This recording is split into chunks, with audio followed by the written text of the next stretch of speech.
So the goal is for me to be funny.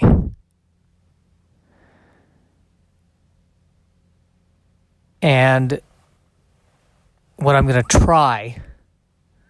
what I'm going to do is be honest and hope that the funny comes. And what I just said right there, by the way, is pretty much 99% of what I do at open mics and works about 0.01% of the time. So I am setting myself up for total failure on this particular episode of the podcast, or JoshCast, if you will, that has gotten no views on YouTube so far. Now, if I put a sexual word in the title, it will get 600 views.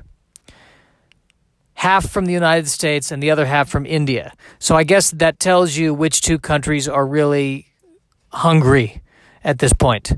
The U.S. and India. There's a lot of frustration in those two countries, apparently. If they are going on YouTube, finding one of my podcasts, well, although I did also find out that, yes, there's 600 views, but the average listen rate, like in terms of how much of the podcast they actually listen to, 20 seconds.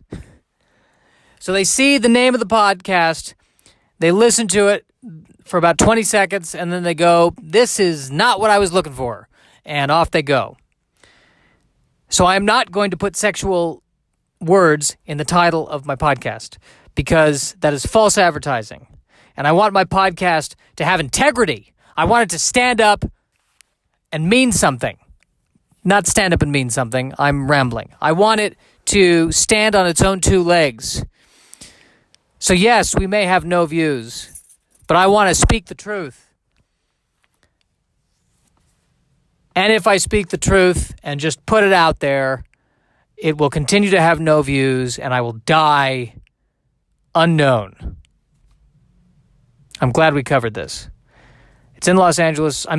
It's in Los Angeles. I'm in Los Angeles. That's interesting. I wanted to say I'm in Los Angeles, but I said it's in Los Angeles. That is how disconnected I am from my life right now. I can't even say I without getting nauseous. It is in Los Angeles right now. It is raining in Los Angeles right now. And here's what I like about the rain in Los Angeles. I feel like I'm in a private detective story. Like I'm in an LA private detective story, and I'm a down on his luck alcoholic private detective. And my nose is broken several times, and I've just got this disheveled look on my face. But I'm good because I've got a hunch, and my hunch is always a right. And I'm going to figure out who murdered Kelso. I'm going to figure it out. Kelso and I went way back. Kelso and I were in the war. Kelso saved my life. And someone gunned him down, and I'm going to find Kelso's murderer. And when I do, I'm going to put hot lead into that guy's chest. Of course, it turns out to be the woman I'm attracted to and have a thing for, and I have to end up killing the woman I love, and it's very bittersweet, and I end up even more depressed and drunk at the end of the story.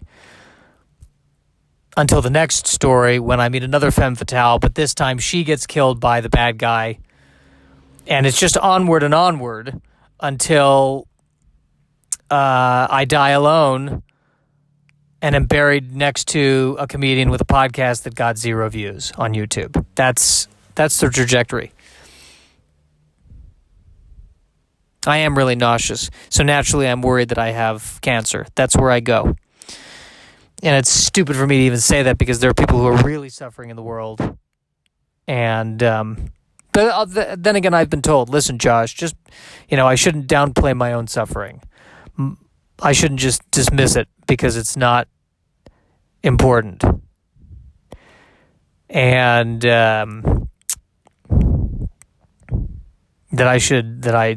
that my suffering is important, which feels like, of all the things I've said that smacks of white privilege, me saying my suffering is important, I feel like that's the new winner. Like there are things I say that just vomit out white privilege on a daily basis. And I feel like that, what I just said, my suffering matters. I think that wins. That wins first place on white privilege.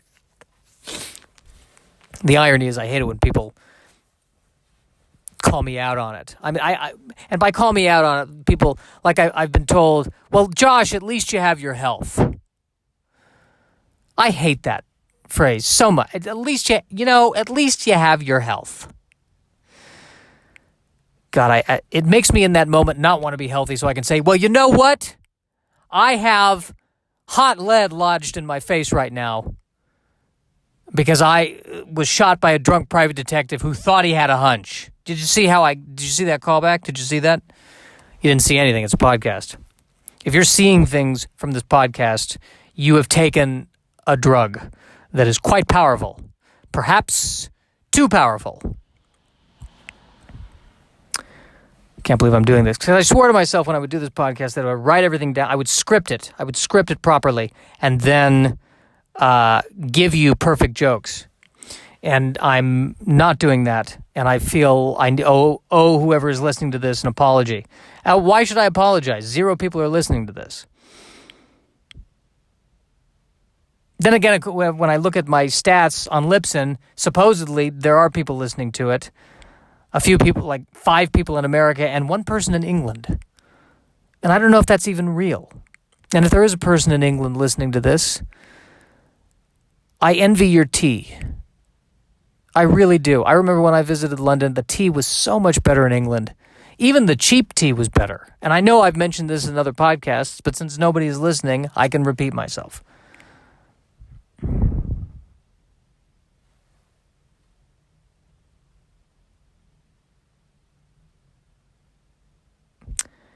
Where did I just go? I was lecturing somebody.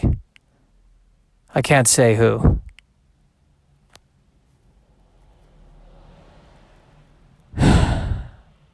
I'm torn between just saying everything is my fault.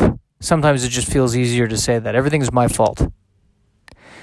Because on some level, everything is my fault. But then on other levels, I ask myself, do I need to stand up for myself and say that, no, it's not my fault. Not everything is my fault. And maybe it's not even about fault.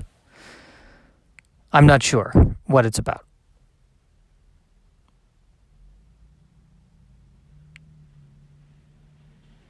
I'm really not sure what it's about. Now my mind is wandering.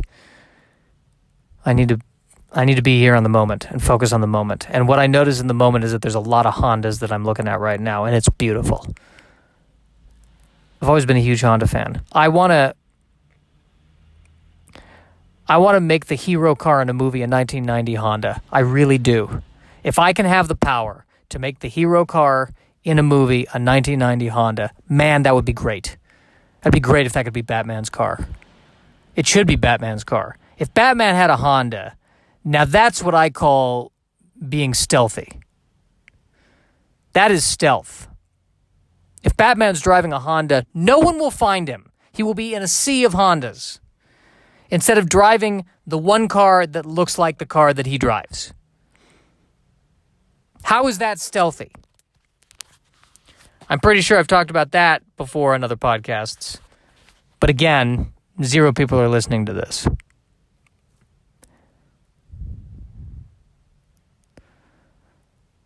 I was just talking with my mom about the fact that I feel alone. And she's saying, well, you haven't really tried.